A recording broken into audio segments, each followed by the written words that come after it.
Helena Matos, pois a ambição de Dona Luísa de Gusmão foi tão determinada que lhe é mesmo atribuída uma frase, enfim, no caso dela, uma frase lapidar. Aliás, Dona Luísa de Gusmão pode de alguma forma ter sido objeto no seu tempo daquilo que nós hoje chamamos uma fake news ou coisa assim, porque Dona Luísa de Gusmão terá dito, e essa é a questão, ela terá dito mais acertado de morrer reinando do que acabar servindo, ou terá dito, de uma forma muito mais prática, antes rainha por um dia que duquesa toda a vida, ou a vida toda. E isso toda a gente conhece. Pois, toda a gente conhece, é realmente uma frase que entra na cabeça de todas as pessoas, que ficou para a história e em que de alguma forma se procuraria dar a imagem desta mulher como uma mulher extraordinariamente ambiciosa. Mas de qualquer forma, se a ideia era essa, a frase acabou por lhe servir a ela e de alguma forma por se esquecer o lado da ambição ou por não se valorizar o lado da ambição e por se valorizar o lado da determinação.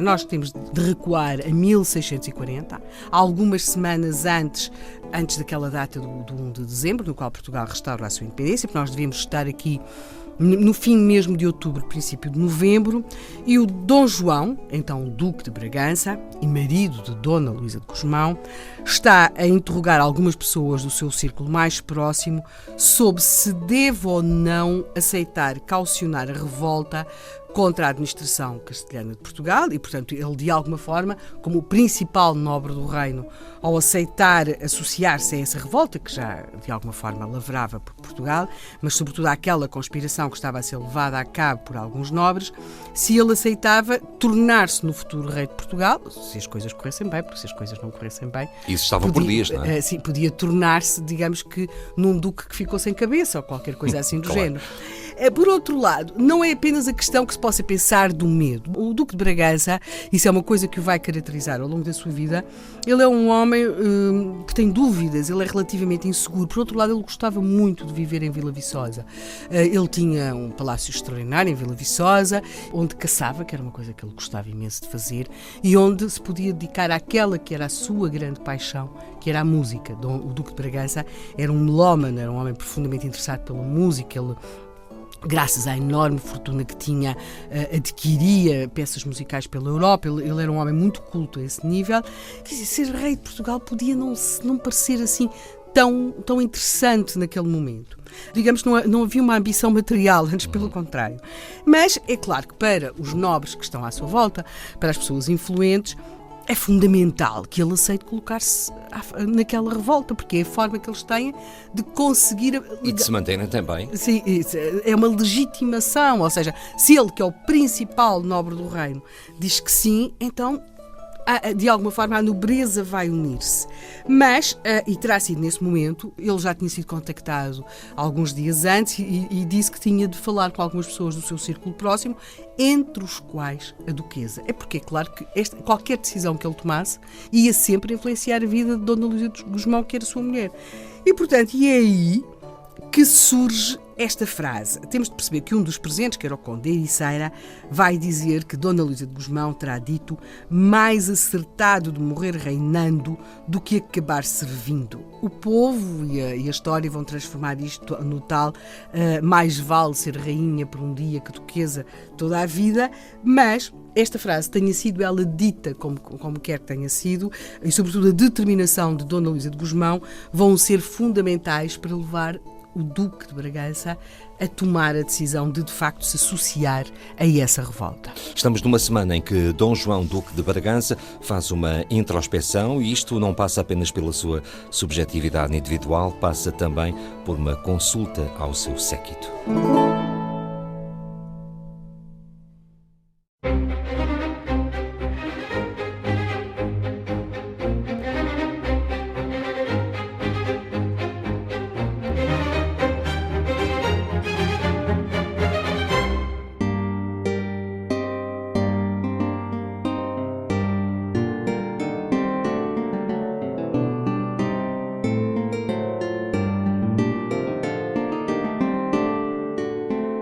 Dom João de Bragança não está só a decidir o seu futuro, está a decidir o futuro dos que estão ao seu lado e de alguém muito particular que está ao seu lado também. Que é a duquesa, claro. que é a sua família.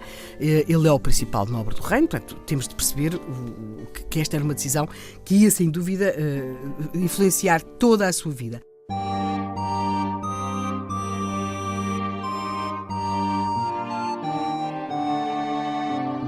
Nós estamos em 1640. Dona Luísa de Gusmão não é portuguesa, Dona Luísa de Gusmão é espanhola. Ela tinha chegado a Portugal 7 anos antes, em 1633. Ela casou-se com o Duque de Bragança em Elvas, no dia 12 de janeiro de 1633. O seu casamento tinha sido celebrado pelo arcebispo de Braga, tinha havido festas, festejos espantosos em Vila Viçosa. Ela, quando chega a Portugal, tem 20 anos e o Duque tinha 29. Ela é filha da mais alta nobreza espanhola. Ela é uma Medina Sidónia. Ela é filha do 8º Duque de Medina Sidónia, Dom Manuel Pérez de Gusmão, e de Dona Joana de Sandoval.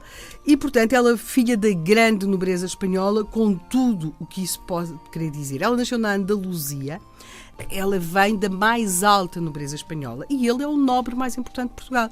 Ele é o Duque de Bragança, ele tinha-se tornado Duque alguns anos antes, portanto, eles tinham começado, como todas as pessoas deste nível, por fazer um casamento por procuração, depois tiveram o seu casamento, real e de facto, mas temos de perceber, este foi um casamento claramente político. E todas as uniões entre príncipes partiam desse princípio, ou não?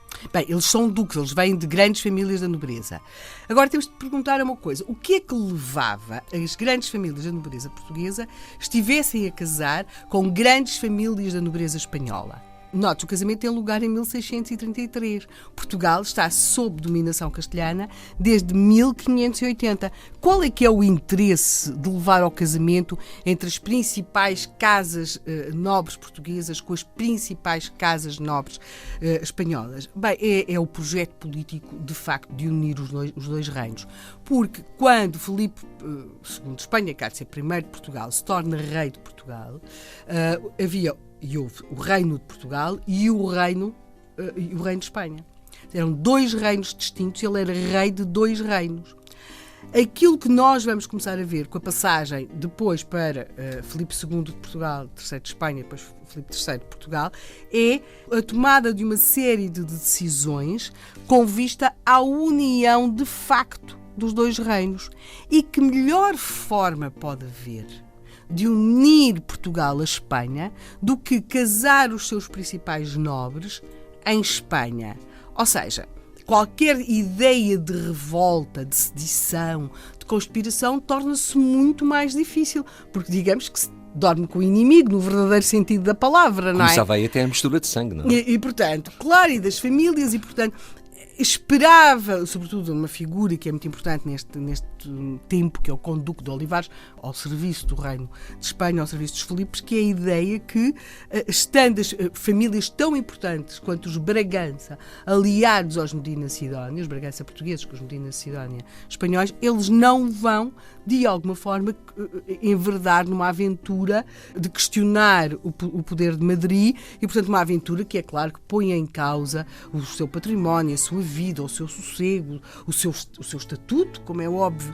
E, portanto, digamos que aquilo que se procurou com esta noiva que chega a Portugal em 1633 é uma maior ligação entre Portugal e Espanha. Acaba por ser, se calhar, precisamente o contrário, porque a noiva que chegou a Portugal em janeiro de 1633 para casar com o Duque de Bragança, na verdade, ela era uma mulher.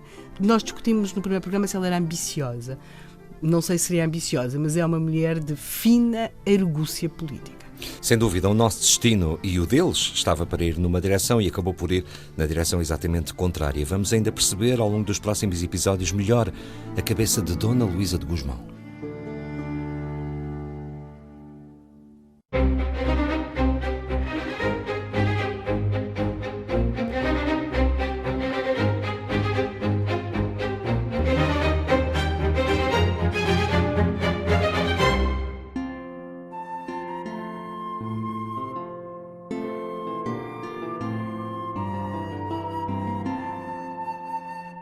Ou seja, Dona Luísa de Gusmão, uma espanhola, queria tornar-se rainha em Portugal para nos salvar a todos?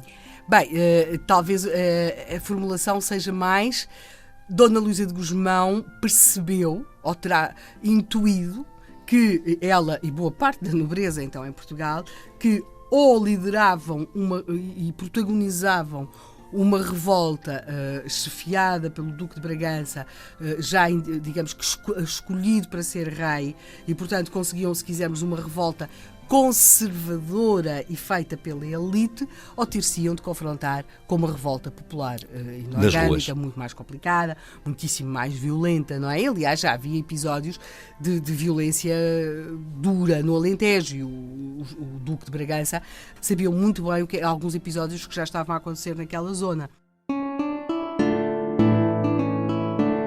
Aquilo que nós temos aqui, portanto, é aquele momento, não é? Aquela reunião com que nós começámos o nosso programa, em que nos finais de outubro de 1640, a princípio de novembro, o Duque terá perguntado, então, às pessoas que estão ao seu redor, àquele que considera ser o seu conselho, o que é que achavam. Todos eles lhe terão dito que sim, que achavam que ele devia aceitar ser o futuro rei de Portugal. Dona Luísa terá dito, então, a tal frase, é mais próprio da linguagem da época e até do facto da língua-mãe dela ser o castelhano, que ela tenha dito mais acertado de morrer reinando do que acabar servindo. Isto tem muito mais a ver com a forma como se falava naquela época do que antes ser rainha por um dia que duquesa toda a vida. Mas, de qualquer modo, temos de perceber o que é que acontece depois. O que acontece depois é que sabe-se que a 10 de novembro o Duque de Bragança vai entregar já 2 cartas com instruções e dando, digamos que, o seu parecer positivo a essa revolta. Vai entregá-las a 2 pessoas que depois vão, digamos que, organizar as coisas em Lisboa, e Dona Luísa vai, de facto, tornar-se rainha de Portugal. E em Madrid, no meio disto? Bem, em Madrid as coisas não foram fáceis. Nós temos de perceber que também uma das razões que levou a este... Podia perguntar-se, mas porquê dezembro de 1640? Porque não em 1638, 1639? Porque não em janeiro? Bem, em primeiro lugar, dezembro foi importante ter sido escolhido, porque nessa época muitos dos espanhóis que estavam em Lisboa tinham começado a dirigir-se para a Espanha para lá passarem o Natal. As viagens eram longas, era uma coisa demorada, e, portanto, uma pessoa ali se queria ir passar o Natal à Espanha, tinha de partir no fim de novembro, não é? Portanto, dezembro era bom desse ponto de vista. Digamos que o reino de Portugal estava menos guardado. Depois temos de perceber outra coisa. Os próprios castelhanos tinham começado a pressionar cada vez mais. E uma das coisas que tinha acontecido para essa pressão é que eles tinham convocado o Duque de Bragança a Madrid. Eles tinham-no convocado, tinha havido a revolta na Catalunha, ele tinha sido chamado a Madrid com um cargo importantíssimo, é certo, mas o Duque de Bragança em Madrid era, de facto, já muito diferente do Duque de Bragança estar em Vila Viçosa. Portanto, ou se fazia nesta altura, ou já não se fazia. A revolta, de facto, fez-se, correu, como nós sabemos, o lado do Duque de Bragança saiu vitorioso, e nós temos, então, Dona Luísa feita rainha. Ela terá chegado a Lisboa já em 1641, terá trazido... é muito interessante, Portugal não tinha rainha há muito tempo. Desde Dom João III que Portugal não tinha rainha. Portanto, esta mulher, de alguma forma, vai criar naquele momento aquele papel. E até um passo real. Dizem, não sei se com algum exagero, que do Paço de Vila Viçosa terão vindo 300 carruagens com móveis, objetos, roupas, para, de alguma forma, criar-se em Lisboa um paço real. Por irónico que possa parecer, aquilo que eram as acomodações de Dona Luísa Rainha em Lisboa eram muito inferiores às acomodações de Dona Luísa Duquesa em Vila Viçosa. E assim temos cumprida esta ideia, rainha por mais do que um dia, seguramente. Estamos a falar de Dona Luísa de Gusmão.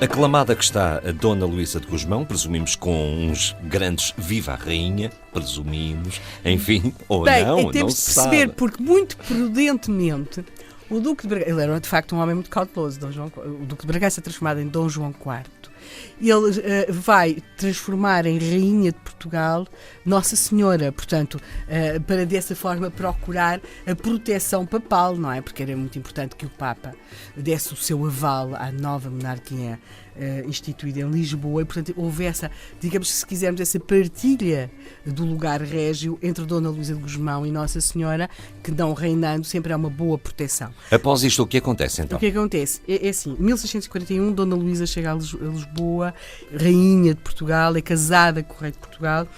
É assim, o que eu lhe peço é que agora, e com as tais 300 carruagens que traziam aquele recheio opulento do Paço Ducal de Vila Viçosa para Lisboa, então vamos andar 22 anos, vamos andar para março de 1663. A Rainha Dona Luísa de Gusmão está a entrar no convento dos Grilos.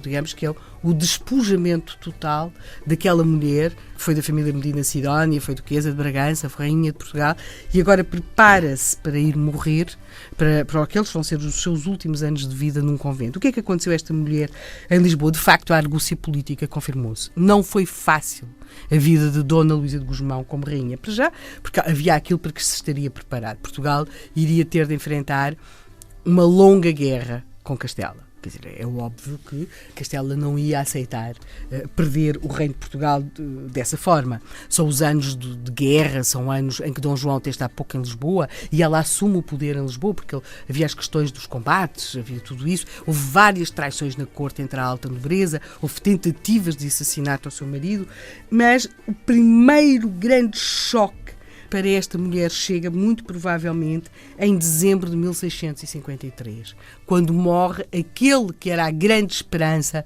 dela e do marido, já Dom João IV, que é quando morre o seu filho mais velho, Dom Teodósio de Bragança. Digamos que ele era uma espécie de príncipe perfeito, tinha sido educado com um extremo cuidado, tal como o pai gostava imenso de música, era apresentado como um repositório de qualidades e este príncipe herdeiro morre aos 19 anos.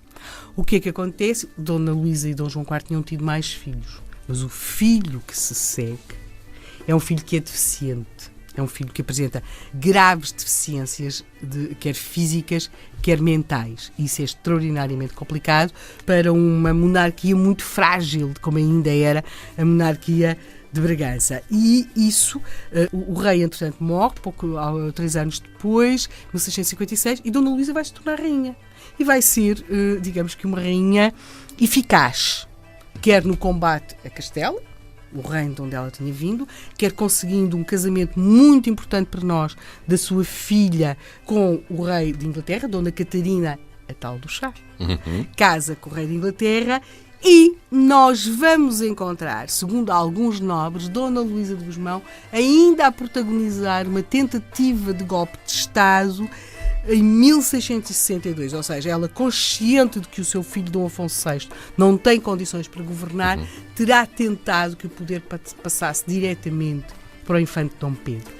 Essa condição ter-lhe aumentado o engenho, digamos. Sim, ela não seria certamente fácil para aquela mãe confronto, quer dizer, perde aquele que era considerado uma espécie de príncipe perfeito, depois confronta-se com os desacatos imensos feitos pelo herdeiro, não é? Príncipe Dom Afonso, e ainda teremos esta tentativa de golpe de Estado, no qual ela não terá sido bem sucedida, não é? Porque foi obrigada a entregar o poder a Dom Afonso, que vai ser aclamado como rei Dom Afonso VI, e aí, alguns meses depois, ela retira-se para o convento dos Grilos, não sabemos se refletindo ou não sobre as vantagens ou as desvantagens de ter sido rainha por mais do que um dia. Esta história estivemos com Dona Luísa de Gusmão, quem foi, de facto, rainha por mais do que um dia, mas talvez nenhum desses dias tenha sido exatamente fácil. Nem feliz, mas digamos que Dona Luísa de Gusmão é a espanhola que fez muito pela independência de Portugal.